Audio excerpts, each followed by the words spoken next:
Oğurluq və soyğunçuluqda təqsirləndirilən Zahid Quliyev Abşeron rayon məhkəməsinin hökmü ilə 3 il 2 ay 26 gün azadlıqdan məhrum edilib və məhkəmə zalında həbs olunub. İttihama görə o sosial şəbəkədə tanış olduğu Kərim Kərimovun evində onun mətbəxdə olmasını istifadə edərək 6554 manatlıq pul və qiymətli əşyalar olan çantanı oğurlayıb. Sonra Sumqayıta gedərək pulun bir hissəsini xərcləyib. Zahid daha iki oxşar soyğunçuluq törədib. 1 sentyabr 2025-ci ildə TikTokda tanış olduğu Pərvanə Əmirovanı maşından düşürərək avtomobildə qalan əşyalarını götürüb. Ziyan 2731 manat olub. 3 sentyabrda isə Ceyranbatan ərazisində Fəridə Abbaszadəni eyni üsulla aldadaraq 1528 manatlıq əşyalarını talayıb.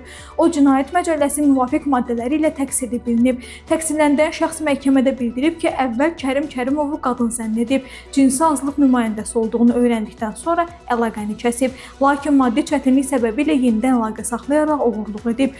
Onun sözlərinə görə qumar oyunlarında uduzduğu üçün borclarını ödəmək və yenidən pul qazanmaq məqsədilə sosial şəbəkələrdə tanış olduğu şəxsləri müxtəlif bəhanələrlə maşından düşürərək əşyalarını götürüb. Oğurlanan əşyaların bir hissəsinin qaytarıldığı, cinayətləri tək törətdiyi və heç kimi hədələmədiyi də qeyd olunub. Qeyd edək ki, adı şərti verilib.